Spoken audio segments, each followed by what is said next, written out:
Hello, Cyclocross friends, and welcome to episode 161 of Cyclocross Radio. On today's show, it's another media pit with Zach Schuster and Michael Bodegeheimer. We are going to be discussing in depth the races that took place in Baltimore, Maryland at Charm City Cross, and also in Boulder, Colorado at the US Open of Cyclocross. And also, we're going to talk a little bit about Europe as well, and a couple other tangential things in there, but not too much tangents. That's the thing that I love about these media pitch shows. We are keeping on track. We're giving you some in-depth analysis, some good conversation, and hopefully you are digging that. If you are, please take a second and leave a review over on Apple Podcasts. And you can get in touch with us just by shooting us an email at feedback@cxairs.com. We would love to hear from everyone. This episode is brought to you by Works Hydro Shot. Ride, shred, rinse, and repeat. The Works Hydro Shot is a portable power cleaner that uses Works' 20-volt PowerShare batteries and pulls from any fresh water source. You drop the hose into a lake, stream. If you're on the trails, hook it up to a garden hose of your home. You can even use the Hydro Shot bottle cap connector to draw water straight from a 2-liter bottle. That's what's in the copy. I'm going to tell you what's real.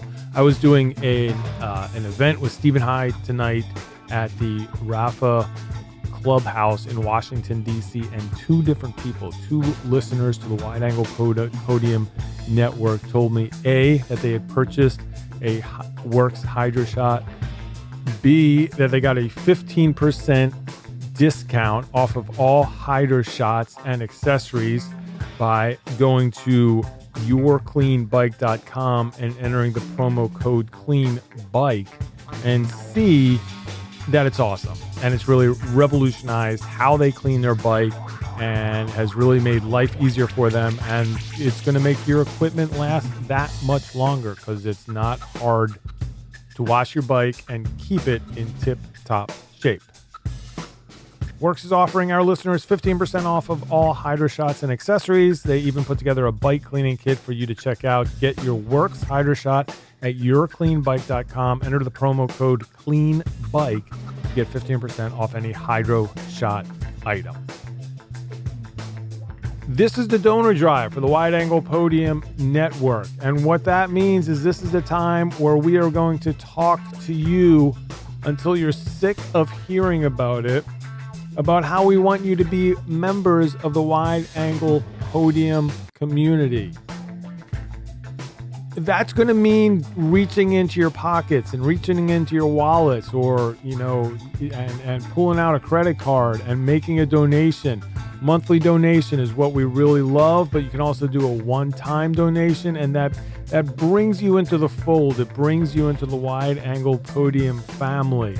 And I got to tell you, we don't charge anything for these shows. We don't do a firewall, a paywall, nothing. You're able to just download whatever you want.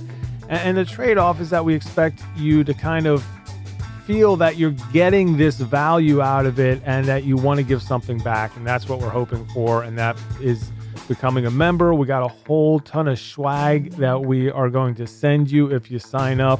You can start just at $5 a month. You can go to $10 and on up from there. We also give you the opportunity to support the shows that you listen to. So you're not just doing a blanket support of the whole network. You can go in here and check off all of the different shows that you want to support. If you want to support the Slow Ride Podcast or Life in the Peloton or the Gravel Lot or Bike Shop CX or the Consummate Athlete Podcast or this show, Cyclocross Radio. If you want to support our brand new show, Grodio, which is Amanda Nauman, Zach Schuster, and myself talking about the gravel and dirt race community and series. That's a really cool new show that we have out there that I think you'll really dig, talking about Dirty Kansas, talking about a lot of races in that realm. Really neat stuff. You can support that. The other thing that you can support, if you're liking the CX Heat Check, if you like the race recaps that I have over on Cyclocross Television at youtube.com/CXHairs, all of that is also supported by the Wide Angle Podium family. So you can check cyclocross television off there, and then you can support all of the videos that we're putting out on the network as well. And this is it. This is really the time of the year that we ask you to do this. Go to wideanglepodium.com/donate. And please consider becoming a member. We look at the numbers. We know that there are over 2 million downloads. We know that there are over tens of thousands of listeners, yet we get a fraction, just a fraction of you who actually donate. And we want to change that. We want you part of the family. We want you listening to Cyclocross Radio. We're going to have the Media Pit, and we're doing that right now. All right, we are here once again. It's another episode of the Media Pit. I like this, guys. I think this name is sticking. I'm happy with it. Again, shout out to Ryan Bodge for naming the press room at Trek the Media Pit. We are going to just claim that as our own now. Once again, here with Michael and Zach. Michael, how's it going? Well, I was feeling pretty good, but now it feels like the pits. All right, I'm gonna move right on to Zach. Zach, how's it going? Bill crushed all the dad jokes yesterday on Twitter. Like that's so yesterday. Sorry guys. I feel like I was listening to last week's podcast and I was like, oh, I needed to make a joke about the pit, the media pit, and then I forgot what the joke was, and then that was all I had. So I apologize, everybody out there. It wasn't a great dad joke. Yeah, I don't have a joke as an intro. I'm doing well, Bill and Michael. It's good to be with you guys again. We once again, and this is a good thing, because the challenge of these episodes is going to be when we decide that we want to do something in, say, July. Ooh. And yeah, exactly. Now, the opposite of July, we have way more to talk about than we can actually get to. To the point that we said we were going to talk about some European racing last week and never really got into it too deeply. So I say today, let's kind of just work our way through Charm City and the US Open of Floyd's of Leadville's Panaracer Trek. Shimano, Trek, Shimano. Specialized. I don't know. I think you got most of the sponsors. I think I got them out of order, but So, well, I'll throw. What if we do this? Michael brought. What if we put a shot clock on it? What if we put a 10-minute shot clock on each race? I kind of like keep that. ourselves online. Yep. Okay. We instead of the media pit, we could be the media PTI. Yes. That's too hot takey. They usually do like 2 minutes. We're giving it a little bit more. Okay, we're the media PIT instead of the PTI. Okay. All right. Fair. All right. Let's do it. Michael, PIT. You going to keep the shot clock? Starting right now. All right. Go. Charm City Cross. City Cyclocross took place. Baltimore, Maryland, Druid Hill. This was the 15th edition of this race. And this is, I think, the only race, possibly DCCX, but I think this may be the only race I've been to every one. Yeah. Oh, wow. That's impressive.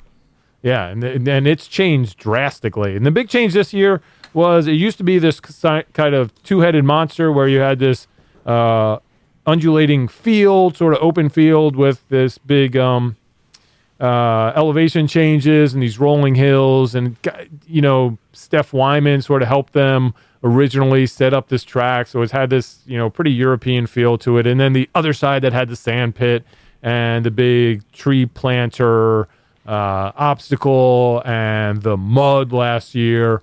And then, much like we've seen in many other places in cyclocross, the park service came in and said, we're not really comfortable with you racing on that side anymore. And I think probably the mud had something to do with it last year, so you guys can just be on this side. And there's a little skepticism about how that's actually going to look, and it actually turned out to be great. I think it was a really fun, fast track, still with some technical parts to it, just mainly in the cornering and the huge off camber that they had that made for some great racing. Yeah, Yeah, just to get into it quickly, I guess we can start out with the women's race, and this one really came down to Becca Faringer. And she for someone who I think it was Supercross last year was the first UCI race that she won.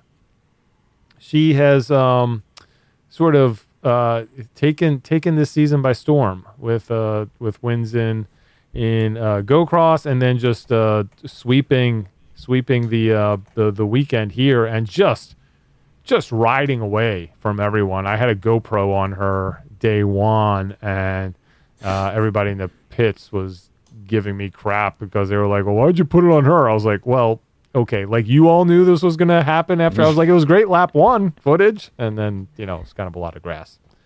Any thoughts just looking through the the results from this race for the women?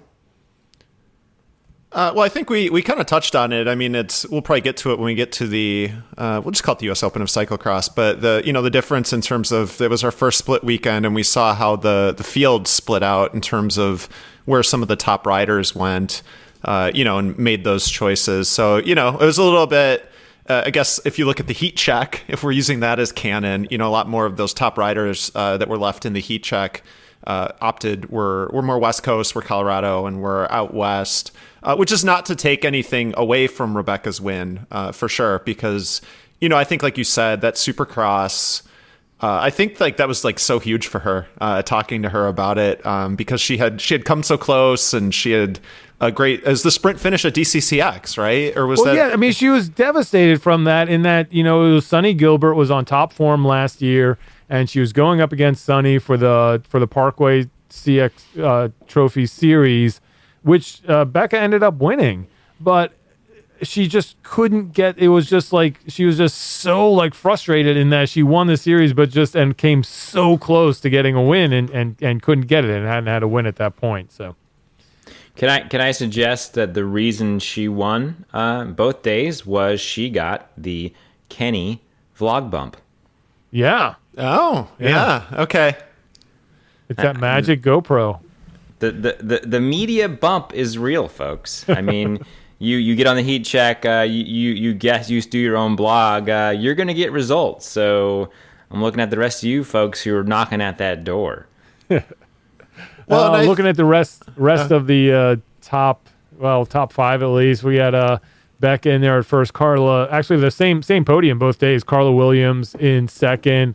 For those of you not familiar with Carla Williams, she's Roanoke, Virginia, Deschutes Brewery racer, did a lot of mountain biking, a lot of NEU, I believe started out as a marathoner, so just endurance athlete and one of these natural talents that can work all day long as an emergency room doctor and then jump on her bike and compete for a podium on the weekend. So always awesome to see Carla out there and sort of taking it to some of these racers who do this full time after working in a hospital for full shifts. And then Carolyn Nolan out from the West Coast having a great result each day in third. There's got to be a joke here.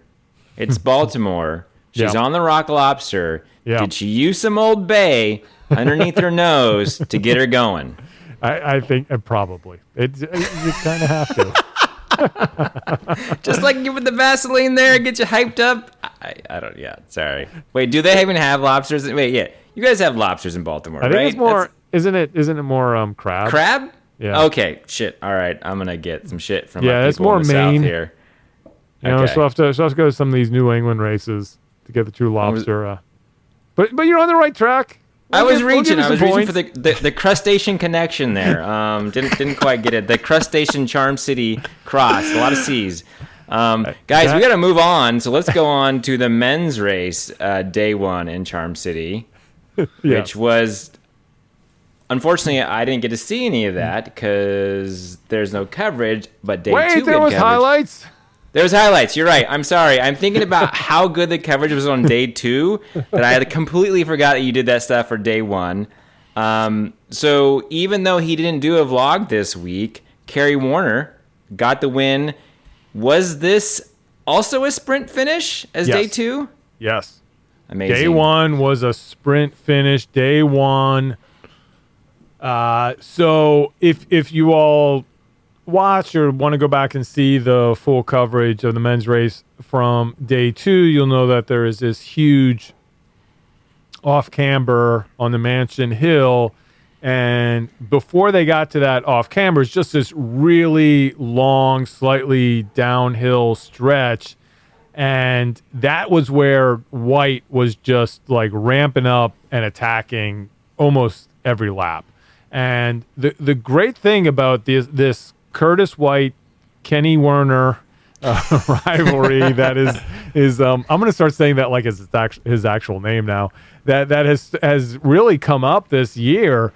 It started in GoCross and has really continued through the season, is that they are just going after each other. I think in the last lap of Saturday's race, they may have switched positions 4 or 5 times. I mean, just back and forth.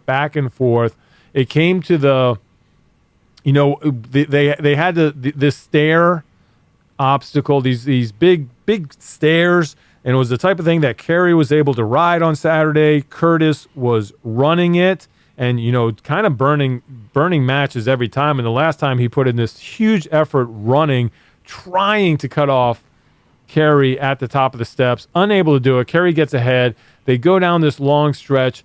Curtis then attacks and goes forward and just goes all in. I mean, it is just huge ballistic attack, rocking the whole bike. Gets to the off camber first, and you could see it, and Kerry saw it too, is that when he got to the end, when Curtis got off the off camber, he kind of sat up and stretched a little bit, and Kerry was like, oh, he went in too hard. He went in too hard, and he knew that he was able to get back on him and was able to pass him again before the tarmac, which for the past 15 years has been key for Charm City. I can't remember. I think there has been maybe one time where somebody's come around on the sprint, but it's basically first one to the tarmac wins.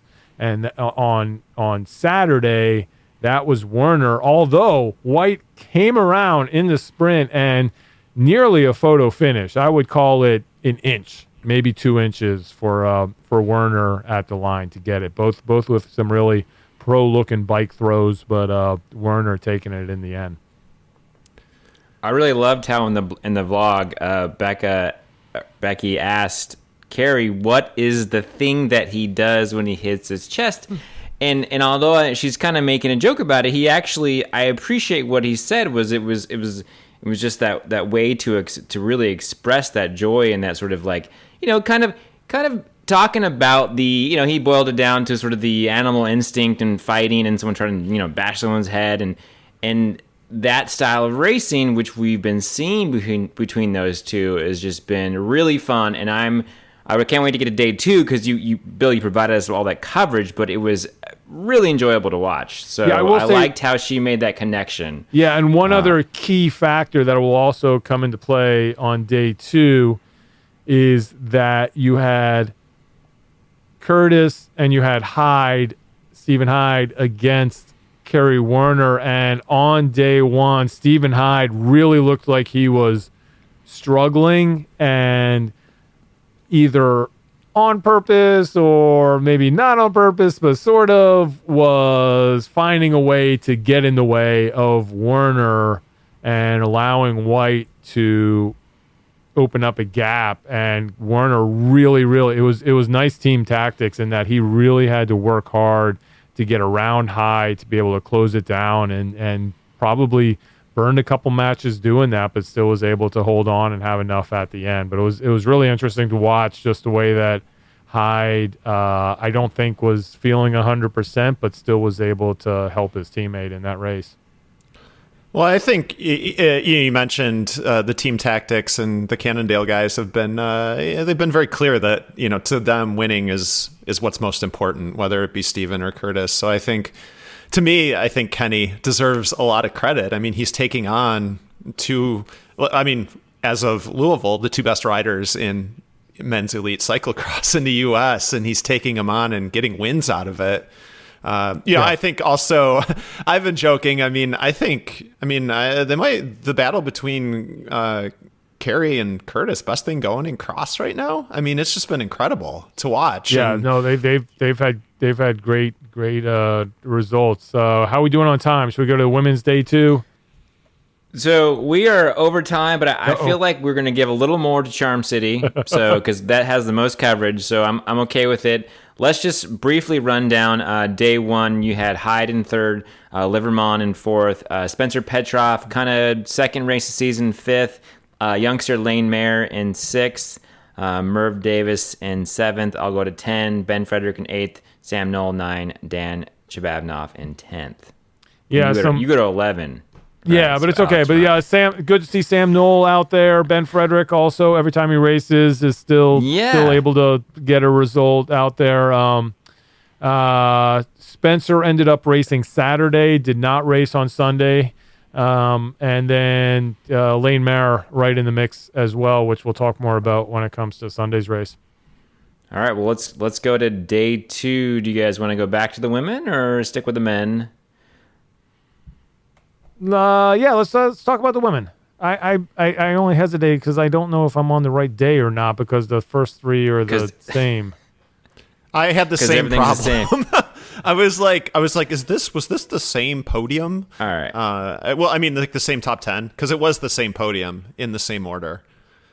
So I've got So okay. for the women, I am good with this. like I got it now. So we had Emily Werner in 4th. Yeah, Jane Rossi ended up in 5th. Arlie Kemmerer kind of starting her UCI calendar at this race, ending up in 6th. Britt Mason in 7th. Erica Zavetta. Kaya Schmid, so the racing age 16 in there doing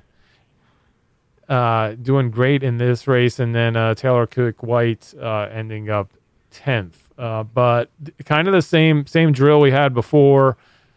Faringer winning by 30 seconds. It seemed like a lot more. She was in true Becca form. She was having this ongoing dialogue with pretty much every spectator in attendance as she was going around. I think at one point when she got to that stair section that we were talking about in the men's race where, it was a disadvantage to run it versus riding it, she was telling all of these spectators at that feature just to tell everybody that she rode it as she was running up there. Oh, that's funny. Yeah, it just kind of went on from there. I joked with her that, I should have just, for day 2, put the GoPro and just turned it towards her face. And then she could have just vlogged live from the bike. Yes. And she was really into that idea. So, oh my God, I'm really into this idea because Becky gets a basic takeover of the vlog, and look at what happens. Yeah. I mean, there might be Becky's basic vlog to compete with the Carrie Werner vlog. It might be Cyclocross Television, the Becky's vlog version. Yeah. Well, so go ahead. There was copious amounts of heat check drops in the vlog. Also, there was they had another name. It wasn't a Kona check. The inter-team rivalry had its own name, mini check or something. I don't know. I have to go back and listen. I was calling it the micro check. Okay. So who do we know who's ahead in the inter-team rivalries? I mean, we haven't got to day 2 yet, but it seems like there's different scoring going on. I think they have this head-to-head battle that they keep tabs on. As far as the micro check goes in the heat check, it's going to be, as great as Becca did, and of course we won't really know what the algorithm wrought until Thursday, hopefully. Are you still punching in the card and plugging up the tubes? We're still waiting for that to be fully baked. But the end result is that Carrie's sitting number 1 right now, and Becca's pretty far down there. So it's gonna take some miracle on grass for her to be able to take over that competition. I mean, I think what happened is that last year it started as kind of like this informal thing where they were comparing the results. So it was just who got the better result at a given race. And last year, Kerry was the top domestic racer last year in terms of results. Yep. And so he was crushing it. And then they went to Europe. And so like it was like this narrow battle. And, because like the two of them entered like 30 races together. They were the nomad vagabond get out there and race, team of last year. And so I guess it was kind of interesting. And at different points, they'll claim that it matters and that it doesn't matter. I think it's something for fun, but Kerry tries to say it doesn't matter. And of course, Becca's like, well, of course it does. And then they downplay it. So I think it's just, I don't know. It's like a fun thing that kind of reflects at this point, as far as I can tell, to varying levels of seriousness. I think from a spectator's perspective, though, that what they're actually doing is like super smart. I know it's fun and they're having a good time, but like I'm intrigued. I'm engaged as a viewer. I feel like other teams could take a little notice from that and try to incorporate. You don't copy it, but do your own thing. But that it's a good tool, and I hope their sponsors are paying attention. And like I enjoy what they do, and I like hearing about Apex Digital Solutions or whatever it is.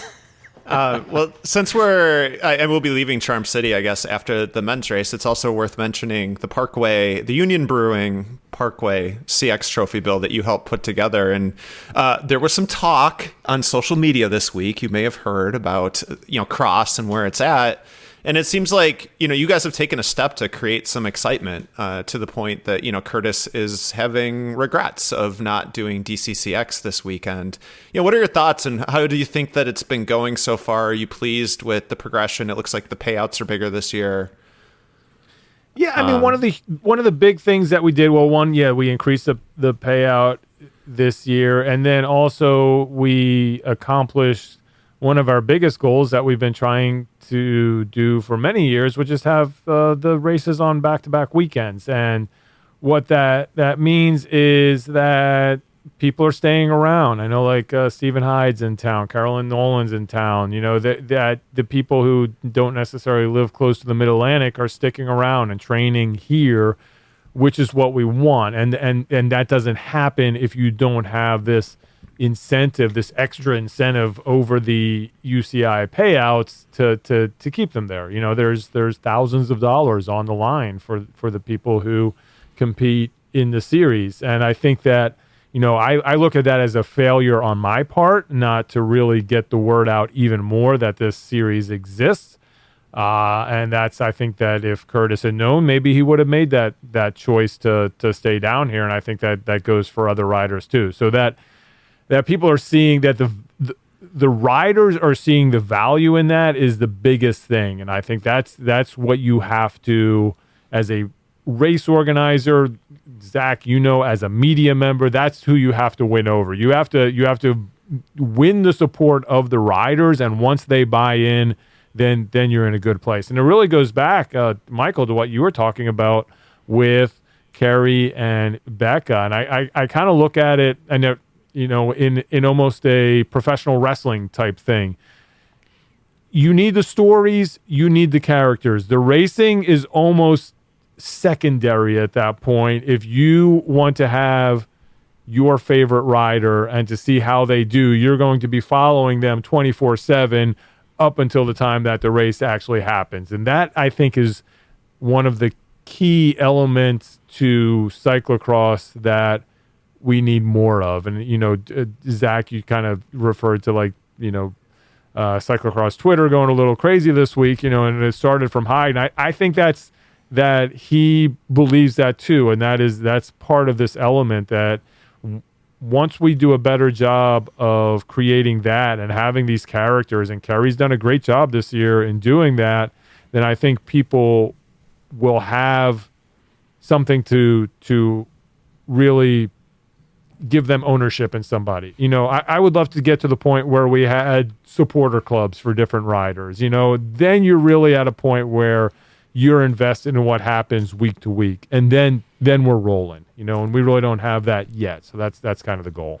Well, I think for me, Go ahead, Zach. Should we just should we raise hands to like make sure that we don't? Maybe we should do that. I mean, I think for me, the takeaway is it just seems like I'm not as involved or invested, but there just seems a lot of like, well, when is USAC going to do something? When is UCI going to do something? And what I love about the Parkway CX Trophy is you guys said, fuck it. We're going to create a series. We're going to create this story. We're going to get people to do our races. And you know what Carrie has done, and Beck has been a part of that. Some other riders, they've been like, fuck it. Like, I'm not going to wait around for, Cyclocross magazine to maybe write one story. They're going to be like, we're going to create our own content. We're going to create our own stories. And to me, that is ultimately the lesson of these events, of these things we're discussing, is going out there and just making it happen. Like, you can't wait around. That's the impression that I kind of get. People tell us, well, why aren't you covering this? It's like, well, create the narrative, tell that story yourself, and we'll follow along, right? Like, Bill, you're producing great content. Do we post all of it? Hell yeah, because you're doing awesome stuff and you're leading, we're following. So that's just kind of my takeaway from. Yeah, and not even that. It's that like it does.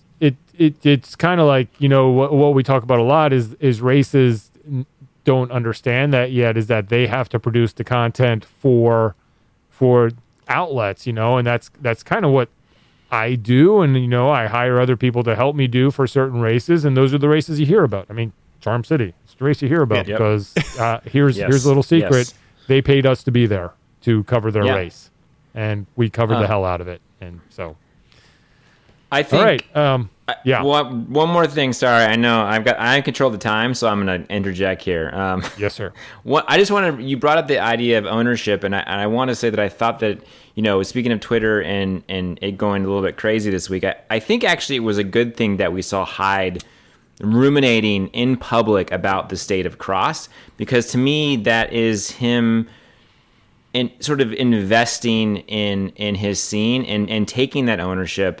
And maybe having maybe for the first time sort of thinking a little bit beyond himself, and athletes have to be very selfish, and I'm not saying that's a bad thing, but like sometimes taking a step back and looking out at the scene as a whole and the health is a good thing. And we saw that with Jeremy Powers, where when he did that, BTB came. I mean, I came into cross through Behind the Barriers, and it opened the doors to everything for me. It was BTB, and it was you, Bill. So like that got me so invested in the sport that I'm here now talking to you guys about it because I love it so much. So I just thought. People were like, oh, it's a little bit crazy to think, but I thought the discussion was good, and I hope something comes out of it. So I just want to close it with that. Yeah, and I'm just going to sort of piggyback on that to say, I think that we have a lot of things going on with the UCI and where we fit into that system as Americans and even North Americans.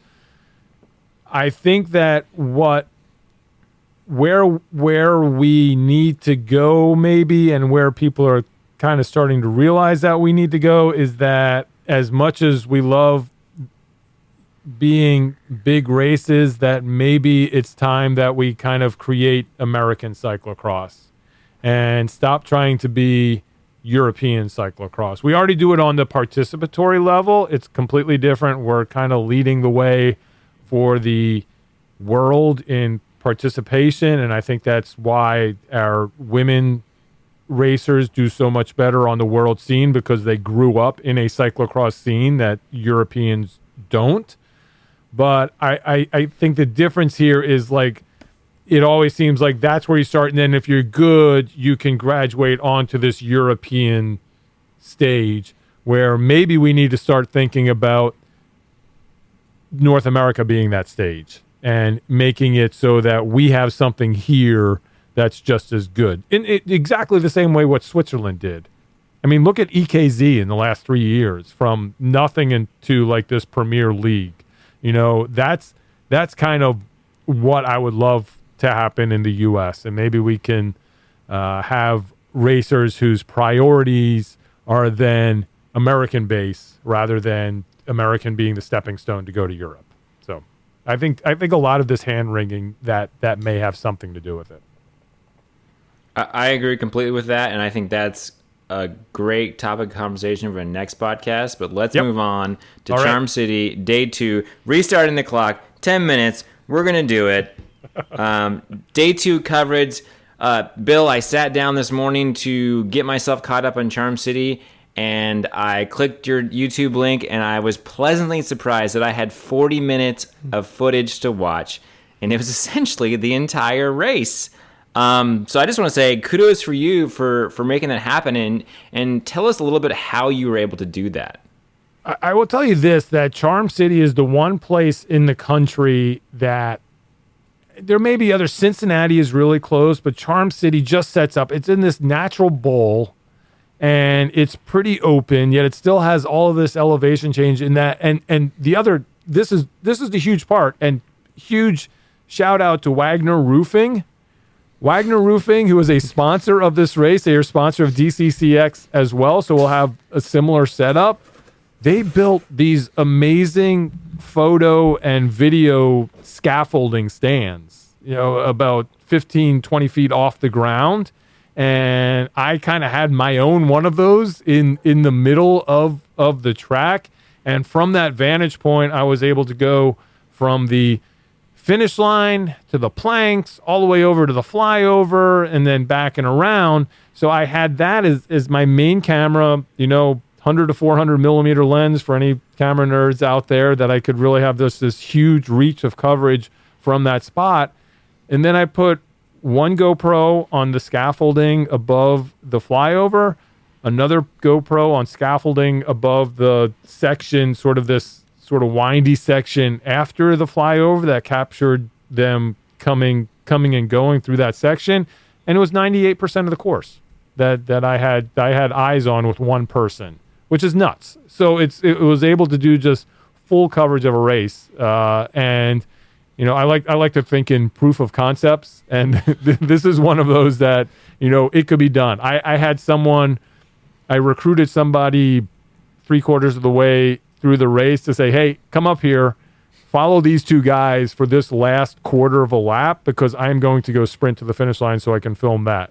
So I had some help for like 50 seconds of the race. It was Jay Lazar, who's the promoter of Charm City. He got up there, filmed the last third of the lap, and I'm a little jealous because he got the best part, where those moves happened at the end, and then I was at the finish line. So it's the kind of thing that you can hear. I'm excited about it because it was just so much fun to do and be able to actually sort of create this broadcast of a race with minimal resources. Yeah, it it's is like possible. You're making right, for venues, and that's something that, like, say, Brooke Watts will talk about a lot, is like choosing your venues and how they lay out. I mean, I think Joe Creason in Louisville, you probably could have covered 75 or 80% of the race with just two cameras, right?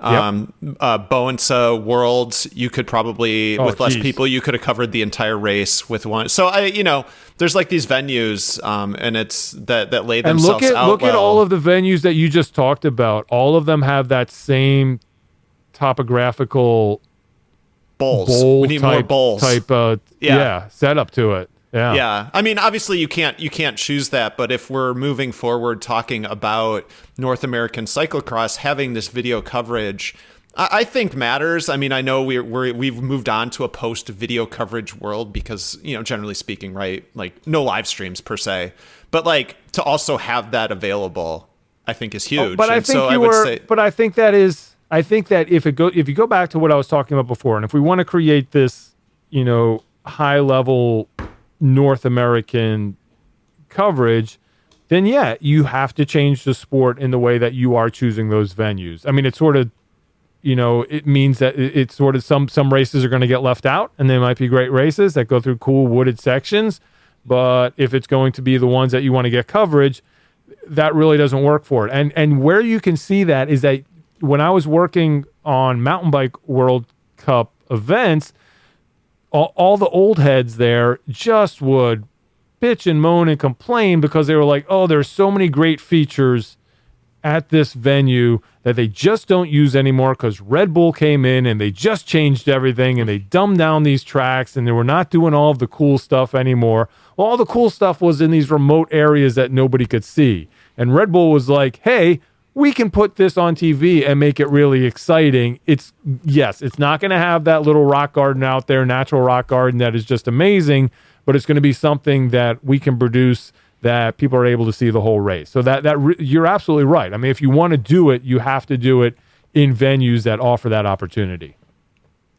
Yeah, I mean, I think if you're talking about, expanding interest and stuff, having this available, we were talking about the number of views this video got, and it was impressive. People are interested in seeing that, and they've now seen this battle between Curtis and Kenny, and not just heard about it, talked about. They've seen it, and so I'm guessing there'll be more investment in like what's going to happen the next two times these guys line up against one another. So, I mean, it's cool, and I guess maybe tabling that to move forward should be in the discussion. I think sometimes you have to sacrifice the perfect venue to have a place that's going to put on a good show. Yep. I agree. Yeah. But anyway, so we had the battle. We watched it. So you were saying it looked like I was crib noting it, so Michael might be able to speak to this better, but it looked like you had Steven in there, but the part I saw where they broke away is then Curtis basically attacked and dropped his teammate. Eventually, it looked like that, Kenny was able to follow, but, they were working together until they weren't.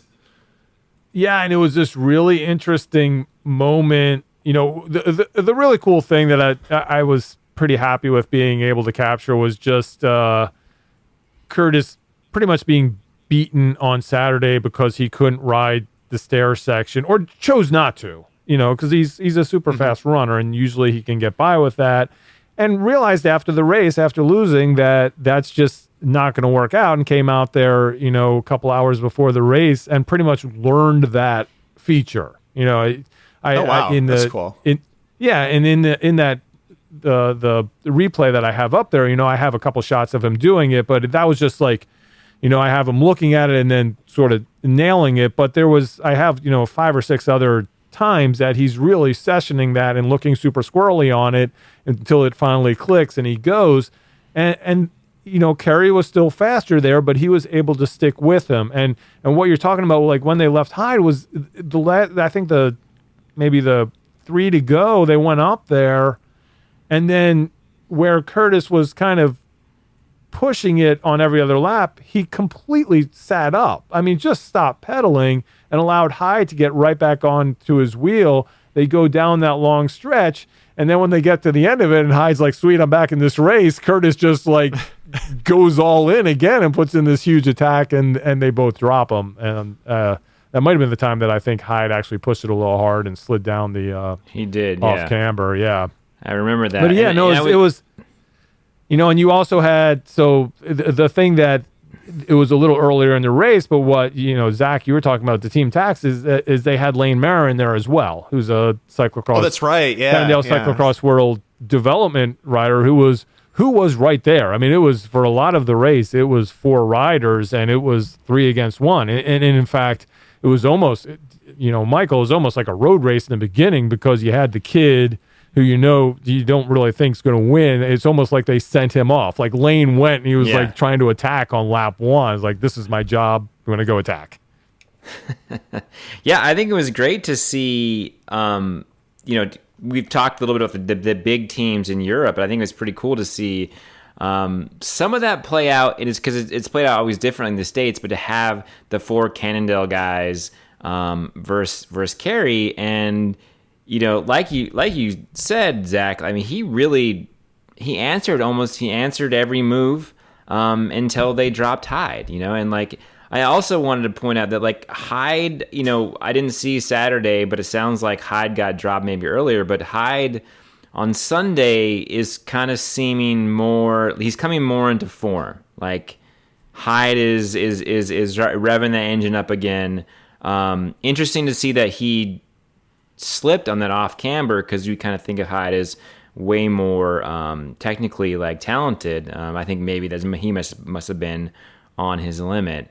But yeah, I mean that just it was interesting to see Curtis sit up on that downhill into the off camber, because that was where he was hitting it so hard before, and I was like, oh, they must be like really hurting right now.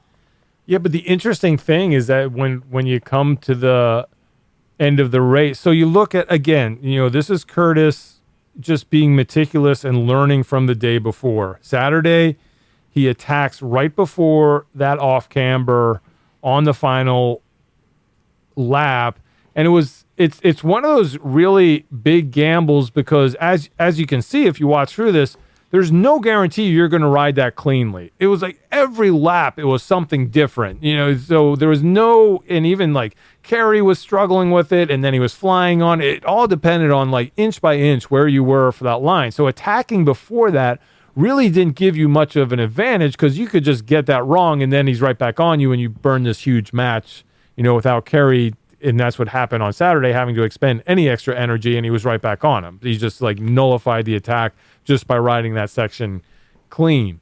On Sunday, and much more of a gamble, Curtis was like, okay, I'm not attacking here. And actually, they were going back and forth, and Kerry was able to get in front, and that's when we all thought it was game over. He made it past the off camber. He's in front. That seems like tactically an advantageous place to be.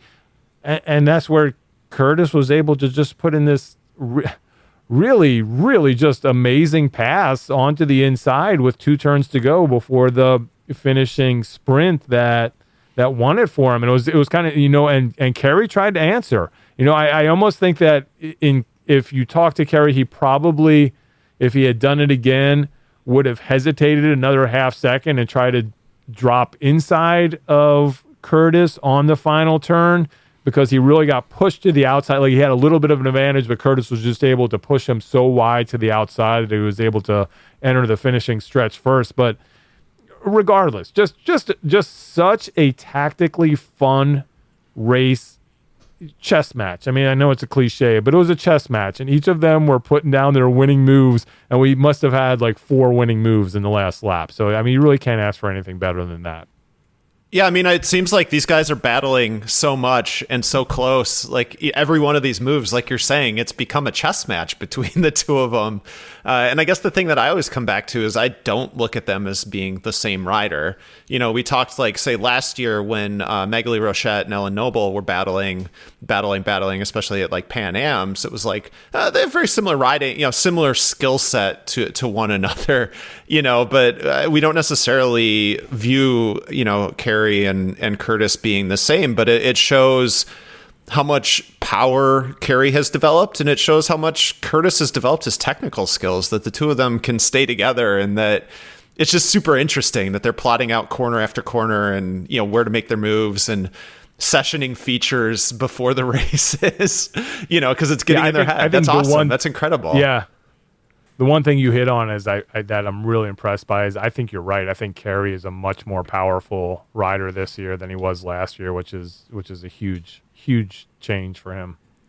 Yeah, I mean, just looking at, Curtis is a powerhouse. We've known that. He's been a powerhouse. He's a road powerhouse, and Kerry is mirroring his moves. It's impressive. Yeah, but at the same time, Curtis has put a ton of work. I mean, he talks about it, the work he's put in on his technical ability, and you're seeing him do stuff where before you'd be like, maybe Kerry has a one-up advantage on, say, these tough off-cambers or something, and he's riding them. So it's awesome that they're pushing each other, and also to see these chess matches play out. And I'm sure if we did like the really long interviews, that Bruce Buckley is always really good at getting, it'd be super interesting to see the two of them like together and talk about the race or something. Yeah. I don't know. That could be actually an interesting thing, like to get the two guys together talking about it after the race and being like, "Oh, you did this, and I did that." Make that happen. Yeah, I think those are always really interesting because they play off one another, and they're like, "Well, I was thinking this, and I was thinking that," and yeah. So I'm just throwing it out there. That's Travis Liverman. Lane Mara ended up in 4th place, actually right up on Stephen Hyde's wheel. Travis Liverman in 5th place. Sam Knoll in 6th. Ben Frederick 7th. Trent Blackburn, nice ride for him, in 8th. Alex Ryan in 9th. Merv Davis in 10th place in that Sunday race for Charm City. So we're running out of time for Charm City. Before we leave and go to US Open, I just want to talk about the series overall. You said that it's time based, correct? And who, as Curtis was the leader, or were they? Yeah, Curtis is the leader. I had the results right. Oh, they're tied. Yes, they're tied, but Curtis is not coming, so that means it puts Kerry in 1st and Stephen Hyde is less than 2 minutes behind. Seems unlikely to gain over 2 minutes in 2 races. Yeah, we'll see. We'll see how it goes. Yeah, how it worked for Curtis did end up with the jersey after the second day because even though they were equal on time, the rules for the tiebreaker, it's a what did you do for me lately tiebreaker. Yep. So last person to win takes the jersey. So we actually, I guess, won't have a jersey racing on Saturday of DCCX. Is there any complaints about the riders not wanting to wear a jersey when they're racing cross? Like, oh, I got a skin-suited Super Aero, and I have to put a jersey. We did have one little issue that we kind of were able to work out, but for the elite racers, it is in the rules that if you don't, Pactimo has been generous enough to sponsor that jersey, and we want to make sure that they are, represented for that, and we expect the leaders to wear the jerseys, and if they don't, it's a 6-minute penalty. Okay, that's great. We did just take them completely out of the series last year. That's kind of what happened with Ellen Noble, who didn't wear it, but then she didn't show up for DCCX, so it was a moot point. But yeah, we want to give every incentive as possible to wear the jersey, and they understand that. That's kind of, there's a lot of money on the line, and they want that, and they understand that part of that is to make what we're doing and to represent what we're doing. So I think most riders, as long as they don't forget, are willing to do that. Well, let's move on to the other race of the weekend, the Shimano Floyds of Leadville US Open presented by Trek Boulder Panaracer. And if you want to play the game of cyclocross weather, I think we hit bingo this weekend. If you include Europe, it looked like it was dry and dusty in Charm City. It snowed before the race in Boulder, and then it was muddy in Belgium. So, cyclocross weather is the weather that is happening where you are. So this event had a live stream, guys, which I didn't know about until one of the races was actually happening, and my partner was like, oh, there's a live stream. Oh, it's a finish line camera. Okay, so did you guys watch any of that? Wait, that was the live stream? They had a couple different views. Yeah, sorry. They had 3 views, but it's really interesting to see that, and then to see, to see what you did, Bill, and I think, you were pushing the boundaries a bit, and you're kind of showing what can be done by one person, and I think this could be opportunities for races to get good coverage without having to do the live stream. So that was interesting to see that, to compare those two. I know that for whatever reason, not for whatever reason, sports happen in the moment, and people expect to follow along with sports in the moment, especially so they know what happened in real time. And I completely get that. It's kind of, we can talk about for Charm City, one of the things other than me shooting video and Bruce Buckley shooting photos is that I hire somebody in the media plan that I present to races to live tweet it. And, I would argue, one of the best in the country who does that, Nate Graham for Charm City and DCCX. I mean, he just crushes it. He's funny. He knows all of the players and knows how bike races work, and just does a wonderful job. So we have that real component of it. I think that if you want to produce something that is contemporaneous, a live stream's great, and I get that, and you were able to tell what's going on in that Colorado race, and you have a commentator there calling the action live.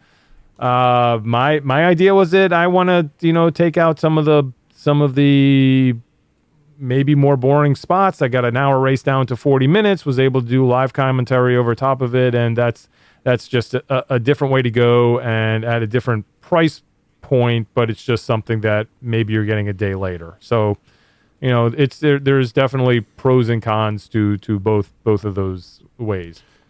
Well, and I think I happened to be following the Twitter live stream I was watching because we didn't have a race. And so I was waiting for results, and it was really compelling to follow the live stream. And I was watching the Wisconsin women's volleyball team crush Minnesota under their foot, which was a nice bonus as well.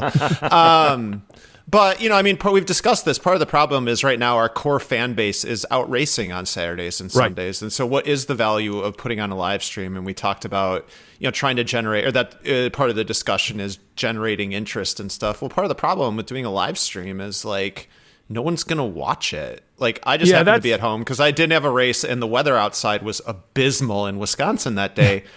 But, if it had been nice, I would not have been sitting around, Right? Like, that's the thing. It's not the NFL. Nobody's out there playing tackle football instead of watching the NFL. Everybody's watching the NFL. So you can't, it has to be live. But that's not the case for what we do. Yeah. Well, so, and with what you're doing, too, is you have that ability, like we saw with the live stream for Pan Ams, we were limited to like 11 stationary cameras or whatever. You can move. Because you're not worried, you're not necessarily worried about production or the internet, and then like flipping the cameras. So it works well to be able to do that in post production, and then we can all watch it. Thing is that when we're I can be the producer after. Yeah, I can be the producer after the fact, which is a huge thing too. So even though again, one camera, two remote cameras, I'm able to make sure that those are clicking on at the right time and everything looks kind of sequenced, and there's none of this, live stream. Yeah, it's always going to be frantic because you're always going to be switching from camera to camera and figuring out where people are, and it's really, really, really hard to do. I mean, people complain about the Nationals coverage. Well, that's a professional broadcast, truck in there with a producer who has worked on network TV events, and he's still getting, shit on for the work he's doing, even though it's you can't really ask for much more. So it's a really high bar to pull off. Well, let's get to the results, folks. So let's just start with the women's race. Vying to get on the heat check, what I presume is before she went to Belgium to start her Euro campaign, Katie Compton comes out. And what I saw on the live stream is by the end of lap 1 had a gap, and I think just ran away with it and won the race. We had Clara Honsinger in second, Madigan Monroe, the youngster, in third, Caroline Manny in fourth, Sunny Gilbert in fifth. And I'll stop there now, and we can kind of discuss the results. Well, I want to ask Zach this question because this is the kind of thing I think he is in his wheelhouse. So you have Katie Compton, which obviously she's much more healthy than what we saw her at the World Cups, and basically just putting it to Clara Honsinger, who has kind of been the cyclocross darling here of the beginning of the season. So my question for you is, what happens if Maghalie Rochette is there? Oh. I mean, that's kind of the missing factor here, right? To measure where Katie Compton is compared to, I guess, the people who have been competing with Honsinger. If Honsinger in your experiment is kind of your God, I'm not a scientist. I don't know the term. Control? Yes. Then where does everybody go? How good is Compton at this point? How far has she come back? Yeah, I definitely had thoughts about that. I think I was looking at this result in particular, probably more so than any during the weekend. I just look at last year and watching, Katie Compton, terrible World Cups in the US. Like she looked pretty good at World Cup Bern, and then she got sick, and maybe the only other race where she looked like Katie Compton was Nationals. Like somehow she got healthy for that one race. I'm just looking for her to be healthy. And I mentioned it that one of my takeaways from the World Cups is, even though, she described a lot about not being able to move her handlebars and stuff because of the broken elbow, is she looked healthy. So I was looking at what she was going to do, like, would she come into this and be ill and finish 28th? So if you're looking at like, is she returning to form? I was super impressed with that result. Now you throw Rochette in there. That's kind of interesting, right? Katie Compton is a power rider. Magali Rochette is a power rider. I think it would have been interesting. And I think one of the challenges that Rochette presents for Compton is Compton isn't per se the quickest starter. And that's where Rochette would definitely have a one-up, is getting out to a blazing start. Now, where Katie Compton then excels as European cross rolls around is she is just powerful in the mud. And so fast starts go to die in European winter races. So yeah. I don't know. It looked kind of dryish there from what I saw. And it is. That's really, I hadn't really thought about that. That's interesting that you say that, because I think it's if we can put a knock on Clara Hansinger, I think it really is that she doesn't start strong. She sort of diesels her way through the race, and then all of a sudden is at the front. So that was kind of the perfect person for Compton to be making her comeback against, even though it's a super strong rider. And then, Zach. Well, but then, so the fact that she was out to this early lead then, does suggest that, like, things are going well. And, she talked about her fitness being good in the cyclocross stars in cars. If you haven't seen the video on cxmagazine.com that Dave Mabel put together, it was pretty awesome. Like, she gave our contributor Dave Mabel a ride to the to World Cup Waterloo in her Porsche. And it was, 20 minutes of car noises and Katie Compton talking about lots of different things. But she talked about how she feels good. And she said she's been able to keep her fitness up even as she was like training on the trainer, if you saw on social media. So, the fact that I would even, right, we've compared Claire almost to Katie Compton in terms of like their dieselness. And so that Compton had that spark, that snap off the start was good. So I'm looking at Bern. Bern stands to be a fast race if it's like last year. Compton had a good result there last year, so it'll be interesting to see if she has that speed in her legs to be able to stay up there. And because of the rules, she has a second row start, despite everything that went wrong at the World Cups. So I don't know. Yeah. That's my long-winded answer. I guess I had some thoughts on that. Yeah, no, that's good. And I guess my question for you, Michael, is that, we're talking about the darling of US Cyclocross coming in second, Clara Hansinger. Well, there's another darling of US Cyclocross right behind her in Madigan Maddie Monroe, sort of making another statement at 17 years old. Yeah, I think that we saw hints of this in the World Cups and kind of, Jingle Cross weekend. And I think this was obviously, she's a Boulder junior cyclist, I believe. Yes. So hometown race.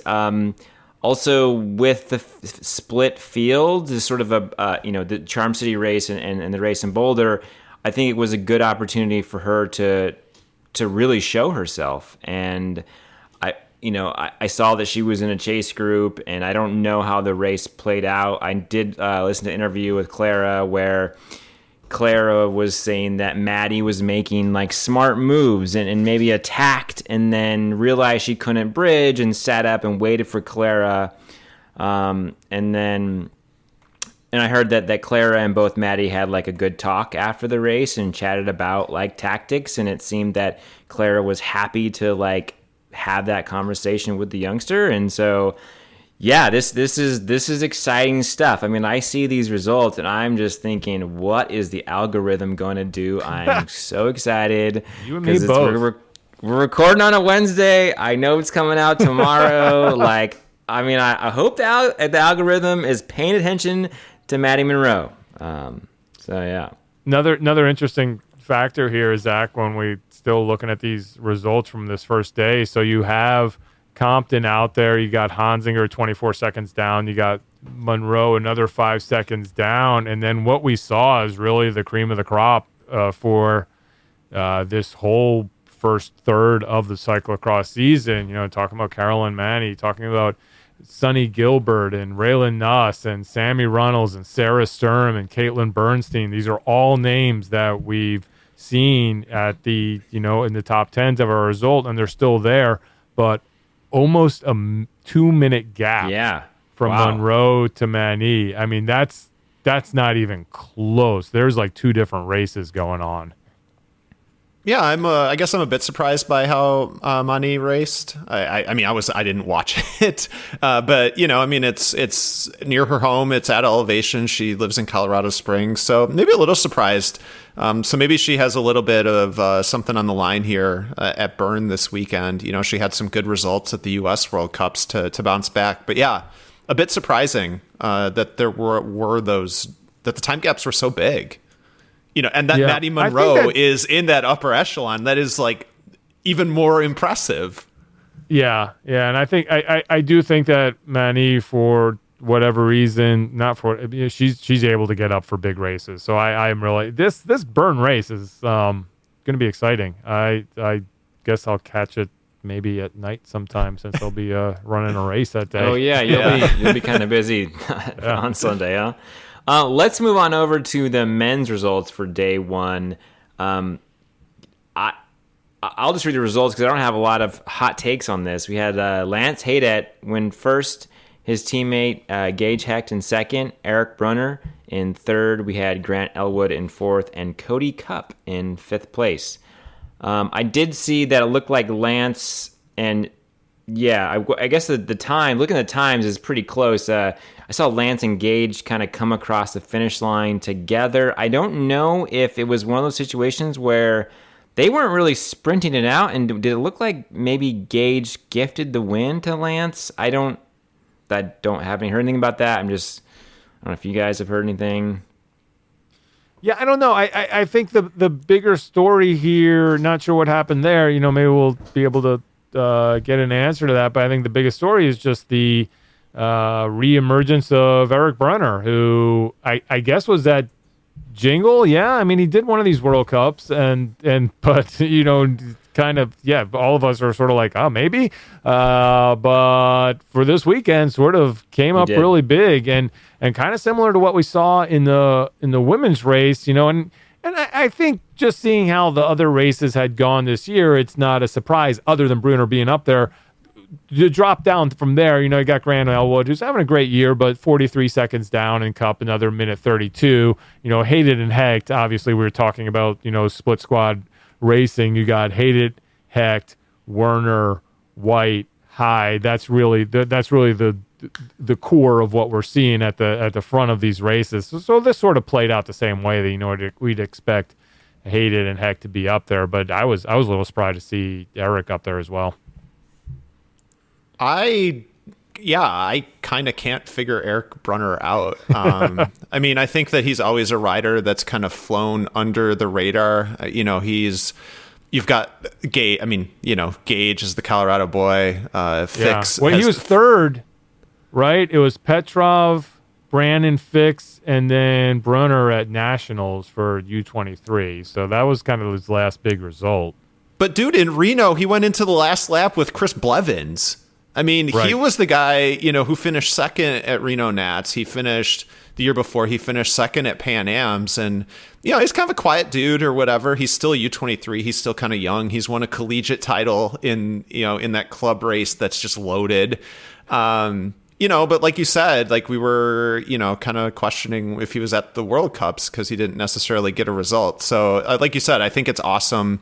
He's one to not sleep on. Dude has so much talent and comes out of that Colorado scene with young riders 40th. Is just blowing up. 40th in Waterloo, 18th in the C1, and then 32nd in Iowa City.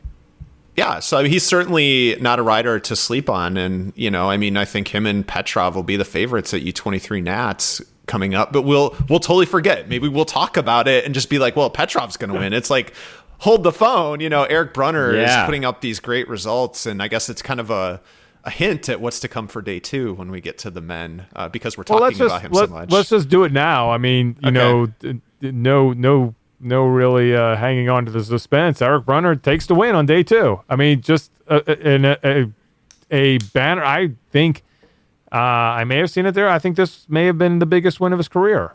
I mean, this is a C2 win over Gage Hecht, over Lance Hayden, and crushed them. Yeah, it wasn't close. It wasn't even close. He won by 47 seconds. Yeah, it's interesting that the gap is almost the same that it was to him the day before. You know, and Hated third. I think again, Grant Elwood having a good year. You know, in there in fourth place. Cody Cup again to his in fifth place. Brandon Fix in sixth. Cody Kaiser in seventh. Orton Blad in eighth. And then Ross Elwood in ninth place, and Jonathan Anderson in 10th, and I'll say Alan Schroeder in 11th. Okay. I was wondering if you're going to go to 11. Yeah. He's becoming a fan favorite, so definitely got to get him in there. Anything else we want to talk about the men's? Did we? I don't think we. Should we move over to day two women? Or yeah, I got one thing about the men. I'm just scrolling down the results. In 18th, Kevin Bradford Parrish is the only American man to be on the start list at the World Cup in Bern. So this goes back to my question for our listeners and question for American cyclocross of what are you chasing points for? Because if it's to race a World Cup, it seems like we got slots available. Yes. Yeah. You could go in there with I think no points, right? And if the federation said, "Yep, you want to go over there and pay for yourself to be there and get in the race, go for it. You are racing for the USA." Yeah, it seems like if you are, an elite racer and you've got the bank to make a trip to Switzerland and throw in a cross race at it, and fly the, I don't know if would he fly the American kit or would he be flying his own kit? Not supported. I think that's a good question. I will bet he will be under his own kit. Yeah. So. Yeah, that is interesting. Yeah, you saw some talk on the Twitter also about some Americans trying to figure out is it worth it to go to these races because there's only one, and obviously to Kevin it is, and yeah, I think he may be over there for a while, but this truly was a tough one because since it's a standalone race and it's in Switzerland, which is just stupid expensive. Should we move on to the women? Let's go to the women. What do we got? Well, Katie Compton was one and done. Off to Bern. Took off, and so it sort of just the riders moved on up with Clara Honsinger in first, Maddie Moreau in second, Caroline Monty in third, I think Raylan Nuss in fourth, Sarah Sturm in fifth. I think, like you said, with the way that the races played out the day before, with Katie kind of gone, we kind of maybe had the same race. I don't know. I actually don't know too much about this race. No, me neither. And Zach, I'll just let you give your thoughts, but I'll just start it out by saying Mani, it wasn't a fluke the day before. Same gap from second to third, minute 21 down. Wow. Yeah, you're right. That is it's kind of surprising. Although, sometimes time gaps can be deceptive, but I think once you cross that minute threshold, you're getting into there's two different races going on. There's whatever there's whatever's up the road, and then there's the battle for, what's going on in the other spot. So yeah, it's true. I think at that point you probably know, if the race is kind of gone in front of you and you're just sort of keeping that gap between, well, in this case, herself and Raylan Nuss, who came in 20 seconds behind her. But yes, the early results would have suggested that you would have expected Mani to be up there for this race, making it a 3-woman race. But like you said, everyone's allowed an off weekend. There is a big race coming up this weekend that she is making the trip for. So yeah, it's awesome to see. It's great to see Clara and Maddie and to see two young riders riding so well. And I don't know, it's one of those things that makes you really excited about US Cross, especially on the women's side, that we have this next generation coming up. And we really haven't even seen Katie Klaus yet this year, hardly. This is even before Katie, Katie Klaus she won another national championship at Collegiate Nationals. I think it's the 27th of her career or something like that. The short track? She did. I think it was the short track.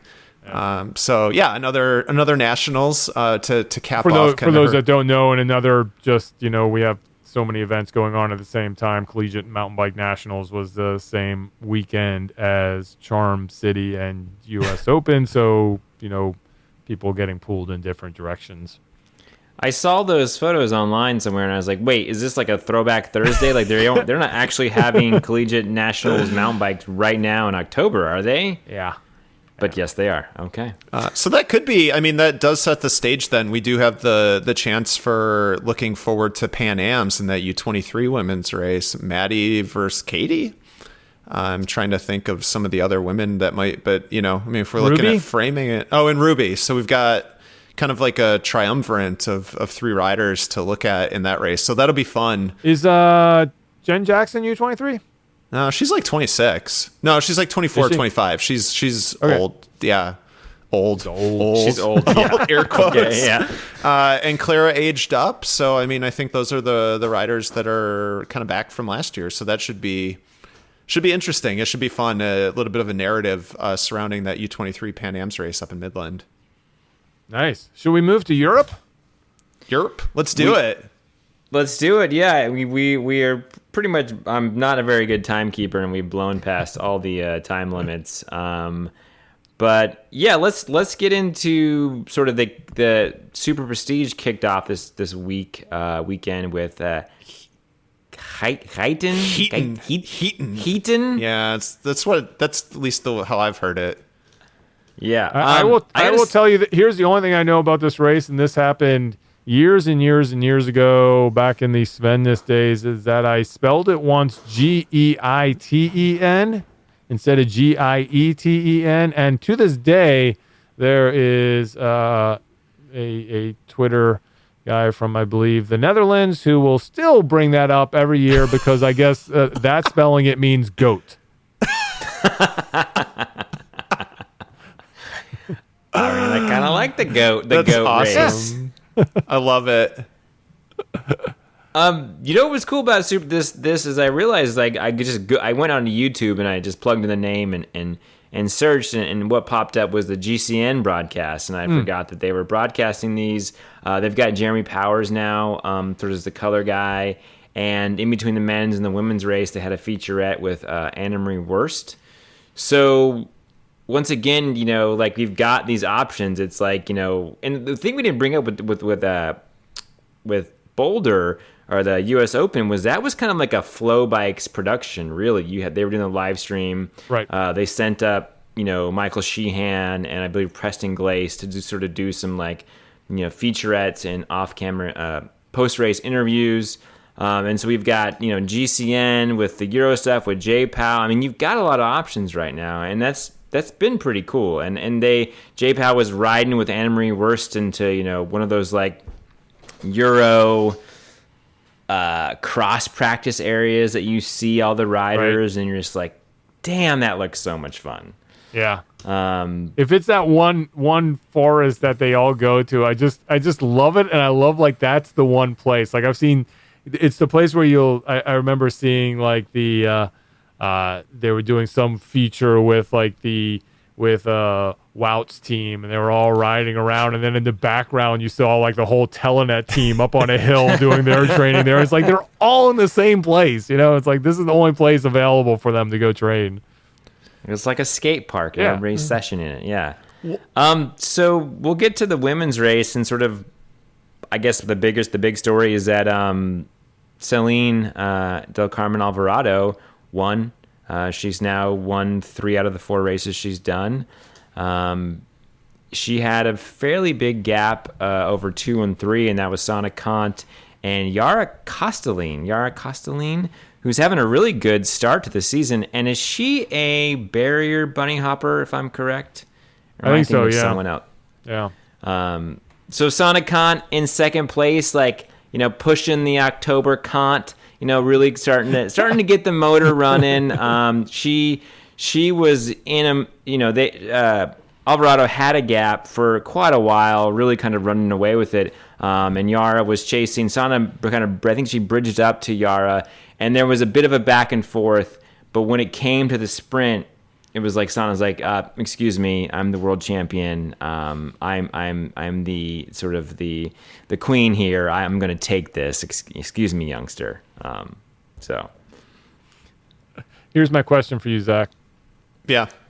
Is Salem Del Carmen Alvarado ruining cyclocross? Well, isn't it Kalen? Isn't it Kalen Alvarado? I believe. Kalen. I don't have the sway to do this. I think so. The GCN thing, I was reading the comments, and in between the two races, there were a bunch of people making fun of Jeremy's American accent and being like, why do we have this Yank on this broadcast? Which was pretty funny. He was very good. I mean, I think it's super informative. I love what they're doing. I love that they bring Helen Wyman in, who's just insanely insightful.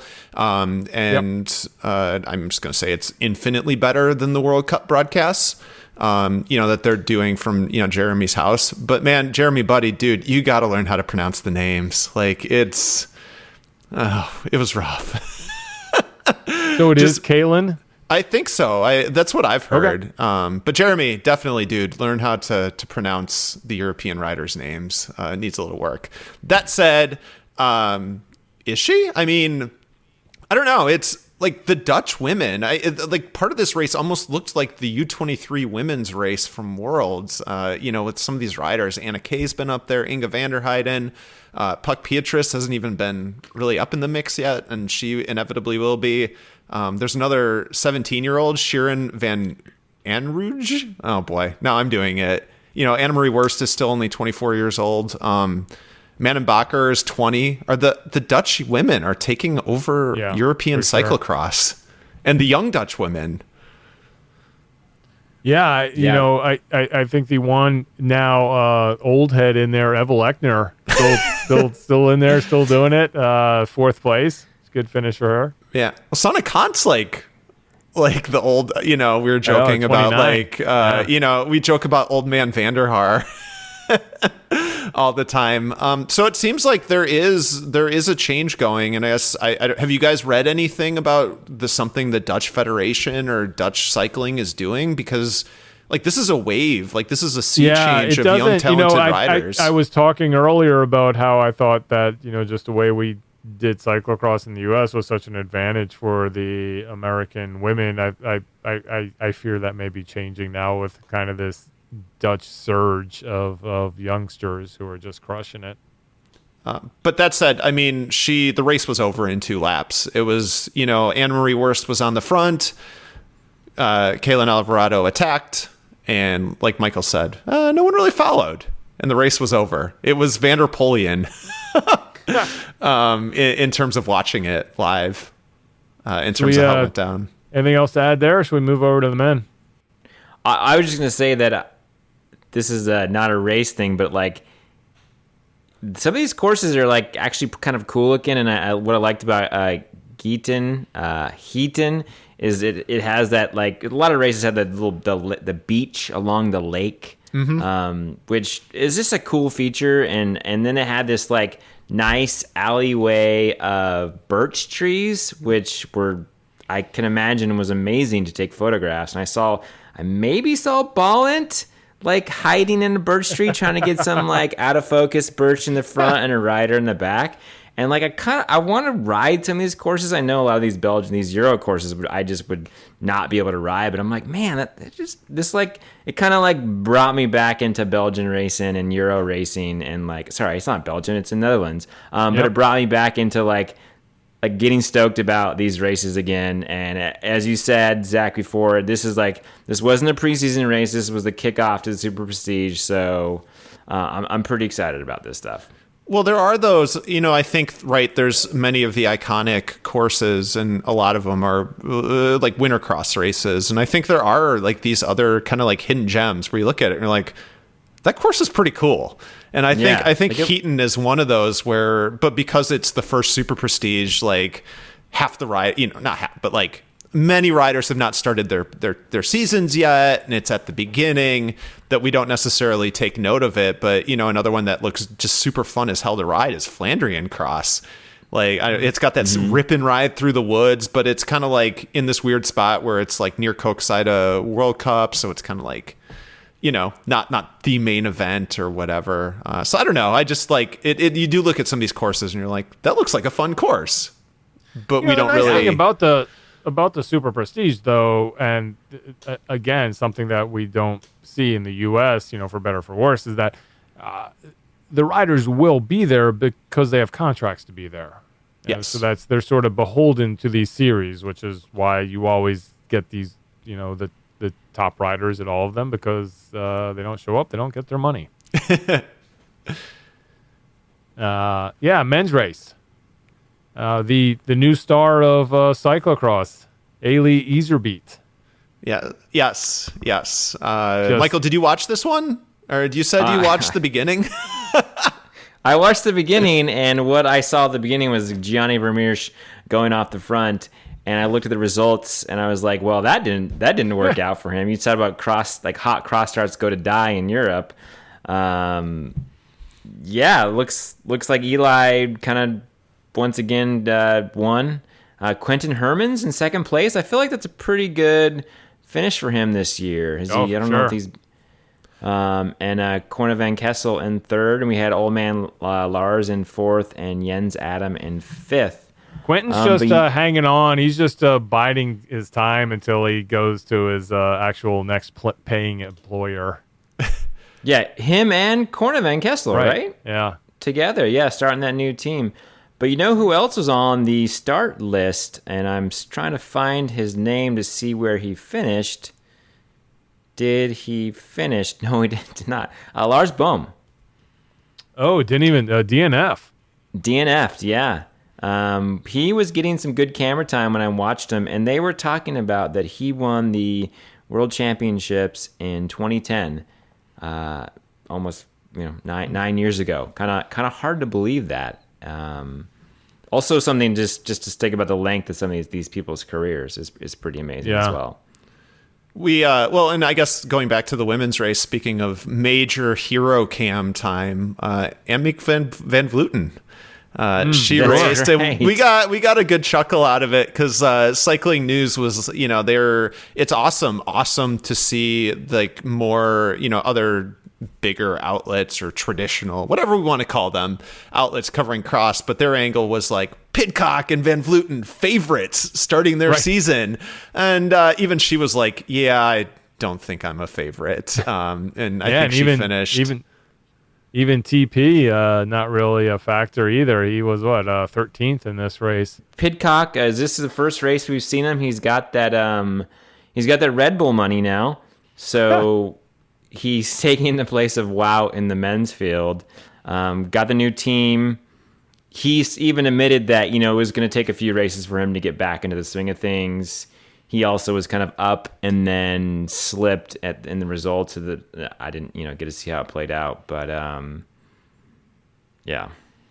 Yeah, well, I think, Hermans has had some good U.S. World Cups in recent years, and so I was a little surprised that, he looked like he was not entering the season on, the form that we thought maybe he would. But he did. I mean, he was off the front with Elie Iserbyt. I think we have a discussion at some point, and maybe we'll have to table it for the future, on the new super teams that have, where there's two teams. We definitely need to talk about that in the future. Yeah, but it's become a thing, right? Where Elie Iserbyt is basically eating Telnet Fidea's lunch, like really bad. And at the same time, then so what happens? And I don't know. I mean, look at the guys that we expect to see at the front. You have Lawrence Swick and Toon Aerts in 8th and 9th, and I'm assuming that Swick being a Powell's guy and Aerts being a Telenet guy, that they're probably back there a minute down, just marking each other, and not, they're both. It's like road tactics now. And again, I don't want to get too much into it, but they're like just hanging out. Yeah. You picked the wrong guy to say that about. Oh, yeah? Oh, yes.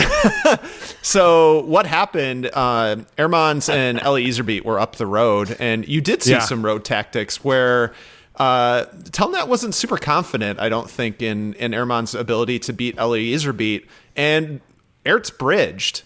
Ertz just like dug so deep, and like he bridged up, because they were trying to make it 2 against 1.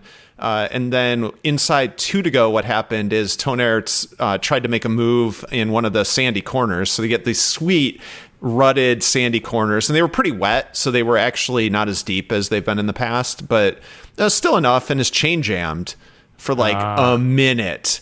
So that's what happened, and so that's how Ehrmans and Iserbyt went into the last lap together. But yeah, so Tone Arts actually bridged up, and so I think we're going to see more of this with the Telnet guys trying to get more, right until Machu comes back, and then Eli Iserbyt's battling for second. In all likelihood. But I don't know. It was interesting that Telnet like kind of rang the alarm, and they're like, we're going to have this guy just go all out to try to make it 2 against 1, and they still lost. Huh. But you're probably correct. You just picked the wrong guy based on how the race played out. So it was a good guess. Very interesting. Oh, yeah. I mean, same with Michael Van Toornout. We'd seen him up there earlier, but interesting. All right. We got anything else to talk about here? We're coming up on an hour and a half. Do we need to do any more Europe?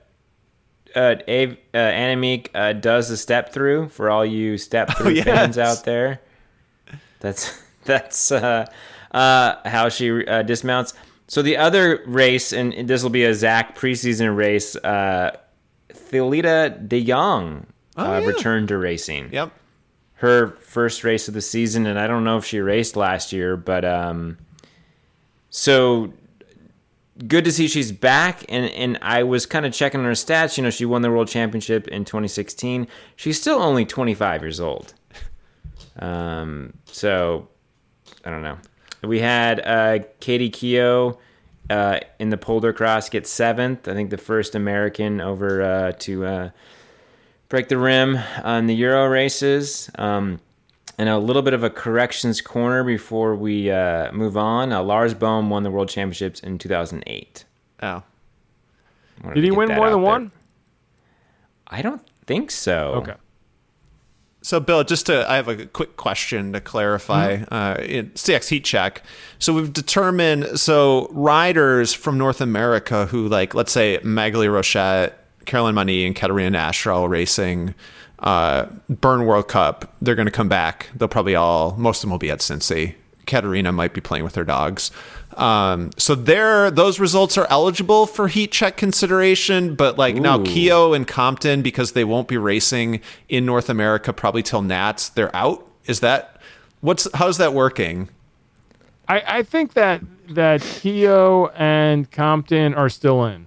Okay. They're sort of on the Euro weighted schedule. So if they have a baller result, it may still be affected. I think that how the algorithm is programmed, that will still have effect, because it really is to not. I think part of it is not to penalize too hard American racers who do race. Look, we're having split races anyway.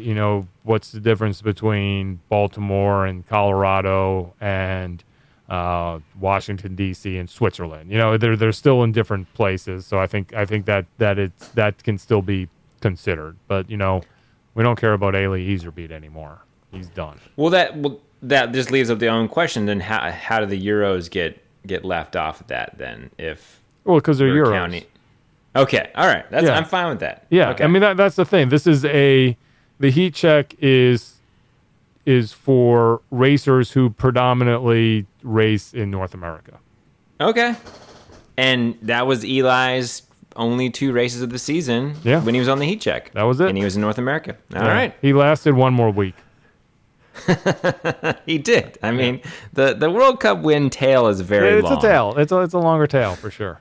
Well, what I guess I want to see then is I want to see the Katies just rip off some baller results and be like, whatever the weighting is, nudge their way into perhaps being number 1 to create more controversy. I want to see that controversy. So Katie and Katie, if you can do it, let's win Koppenberg, let's win Bern, and let's break the heat check.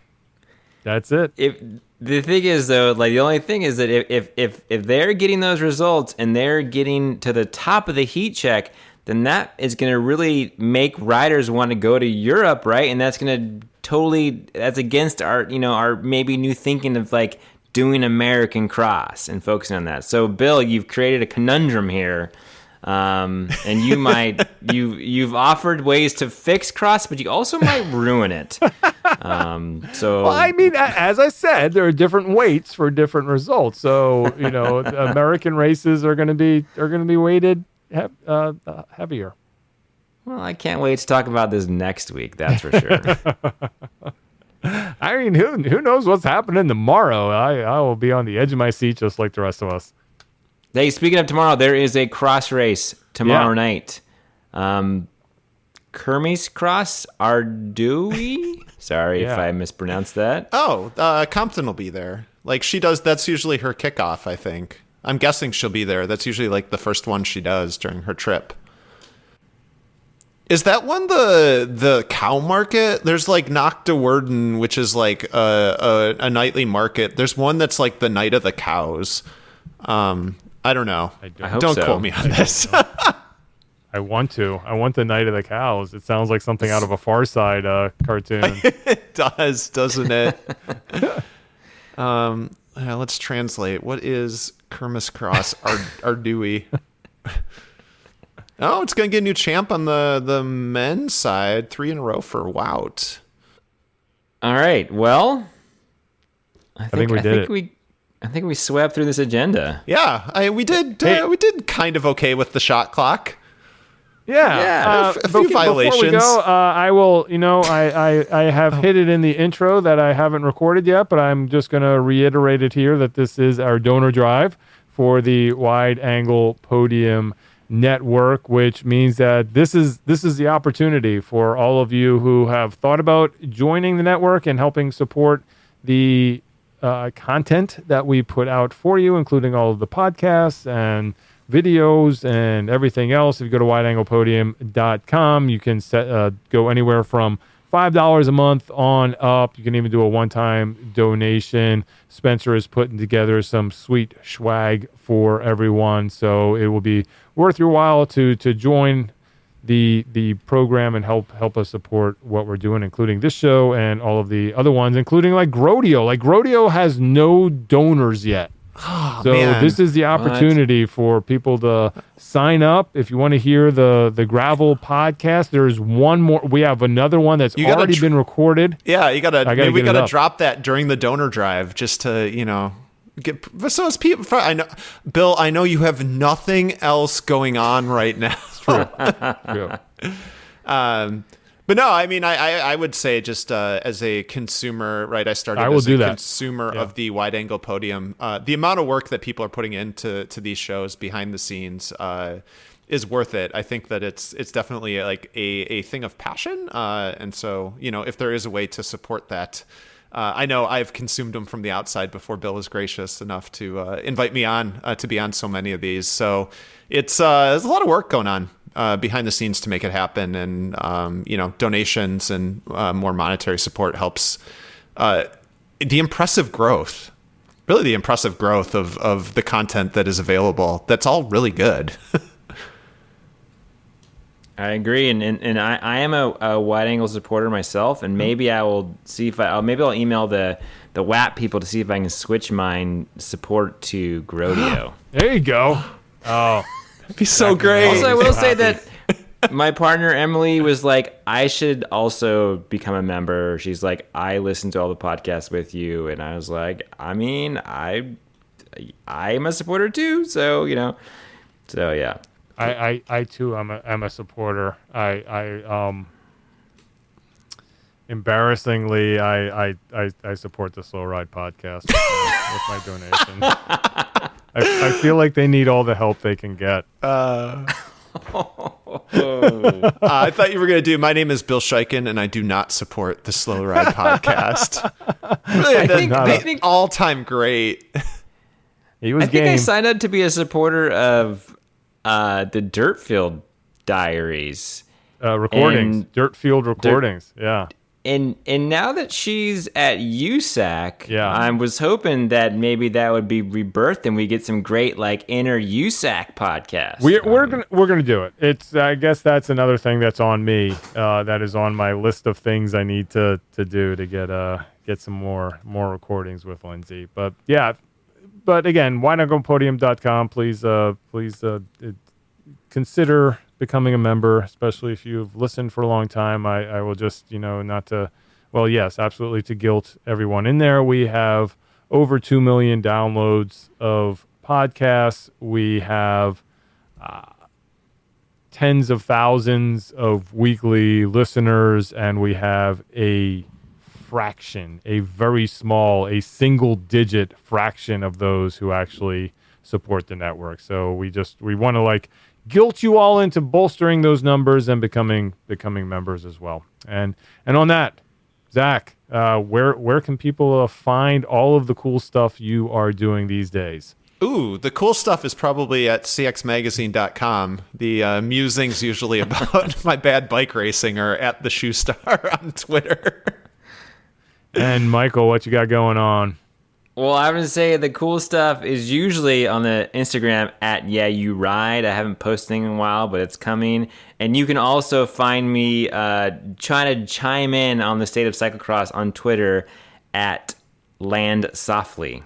Excellent. I am at CX Hairs. You can also get in touch with us and let us know all the things that we're doing wrong and maybe even right at feedback@cxhairs.com. If you are listening to this on Apple Podcasts and want to go leave a rating and review, haven't had any of those in a while. We want to read some reviews, so let us know how we're doing.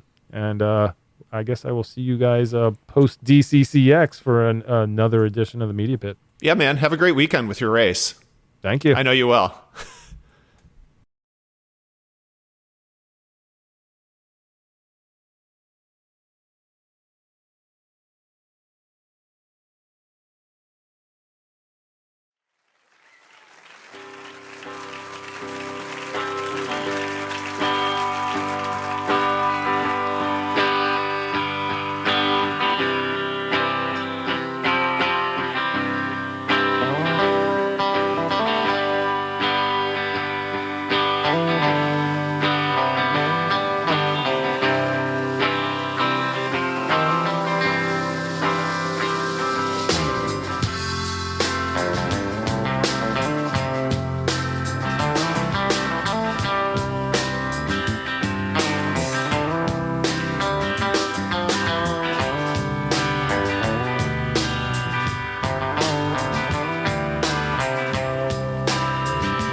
And I slept in the park.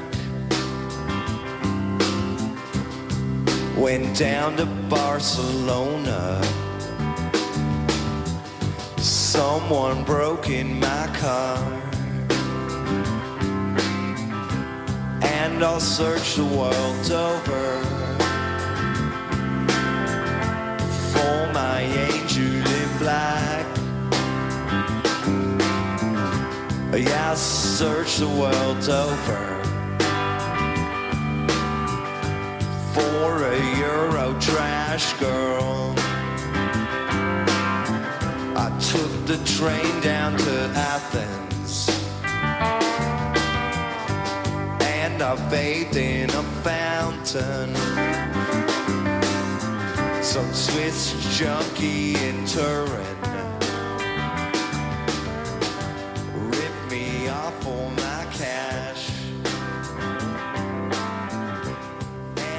search the world over for my angel in black. Yeah, search the world.